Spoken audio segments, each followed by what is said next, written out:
అంతకుముందు శిష్యులుగా ఉన్నటువంటి శిష్యుల్లో ఒకడు అడుగుతున్నాడు అనమాట, ఏమని, వాడి తండ్రి చనిపోతే నేను వెళ్ళి నా తండ్రిని దహన క్రియలు అంత్యక్రియలు చేసి వస్తాను, నాకు ఆజ్ఞ ఇవ్వు అని చెప్తే పక్కన ఉన్న వాళ్ళతో చెప్తున్నాడు యేసు, మనం వెళ్దాం రండి, వాడు పాతి పెట్టుకొనియండి, మృతులు తమ మృతులను పాతి పెట్టుకుని నిమ్ము. అంటే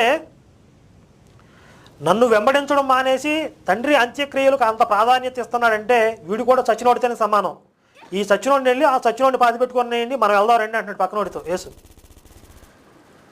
అంటే చనిపోయిన తండ్రి శవాన్ని అలాగే విడిచి తనని వెంబడించమని, లేదంటే మీరు బ్రతికినా చనిపోయిన వారితో సమానమని, మృతులు తమ మృతులను పాతి పెట్టుకోనిమ్ము అని అంటున్నాడు. అది దానికి అర్థం. తనను వెంబడించే విషయంలో కన్న తండ్రి అంత్యక్రియలు నిర్వహించడం కూడా ఘోరమైన నేరంగా పరిగణించడం ఎంతవరకు సమంజసం? తండ్రి అంత్యక్రియలు చేయడం కుమారుడి కర్తవ్యం కదా, అది దానిని కూడా తప్పుపడుతూ నువ్వు కూడా చచ్చినోడితో సమానం అని చెప్పి అంత పెద్ద మాట అన్నాడంటే ఇది ఎంతవరకు